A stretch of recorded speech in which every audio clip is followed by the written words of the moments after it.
ఈరోజు కిర్లంపూడిలో నాన్నగారింటి దగ్గర దాడి జరిగిందని టీవీలో చూసి చాలా బాధపడుతున్నారు. ఇలాంటి దాడులు ఎక్కడ ఎవరి మీద జరగకూడదు. నేను ఈ దాడిని తీవ్రంగా ఖండిస్తున్నాను.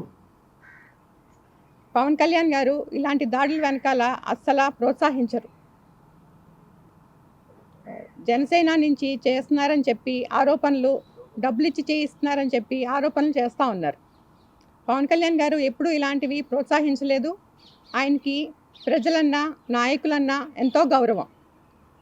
వాళ్ళ మీదకి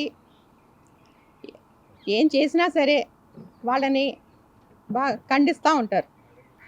పోలీసులు ఈ విషయాన్ని క్షుణ్ణంగా పరిశీలించి ఎవరు చేయించారు, డబ్బులు ఇచ్చి చేయించారు అని, ఎవరికి లాభం అన్నది మొత్తం తెలుసుకుని బయట పెట్టాలని నేను కోరుకుంటున్నాను.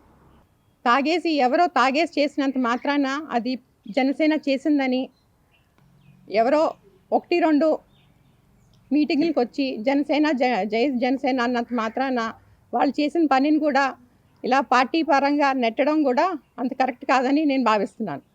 నేను జనసేన పెద్దలతో కూడా మాట్లాడాను.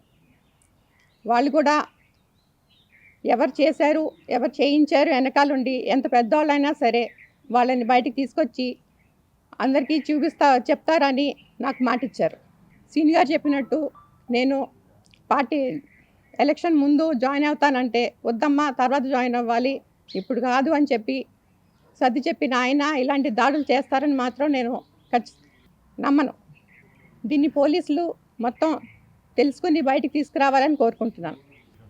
లేదండి, అతను వాళ్ళ వీడియో వచ్చింది, నేను చూశాను. తాగేసి చేసిన వాళ్ళే తప్ప ఎవరు కక్ష ఉండి చేసిన వాళ్ళు కాదని నేను అనుకుంటున్నాను. అల్లరి చిల్లరగా తిరిగే వాళ్ళని అనుకుంటున్నాను.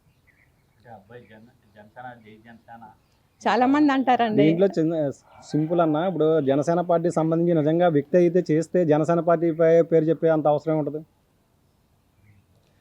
మేము అనుకునేది ఏంటంటే, ఇతర ప్రతిపక్ష పార్టీలు కానీ ఇతర వ్యక్తులు కానీ జనసేన పార్టీ మీద బురద జల్లడం కోసం చేస్తున్నటువంటి కార్యక్రమంగా మేము భావిస్తూ ఉన్నాం. ఎందుకంటే జనసేన పార్టీ సంబంధించి ఇలాంటి చర్యలు చేసేటువంటి వ్యక్తులు కానీ, కుళ్ళు కుతంత్రాలతో రాజకీయం చేసేటువంటి చరిత్ర కానీ జనసేన పార్టీకి లేదు.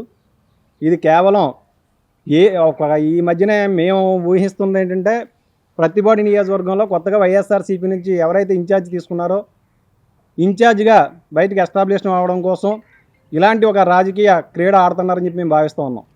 ఏమో నాకు తెలియదండి, అది నేను టీవీలో చూసింది మాత్రమే చూశానండి.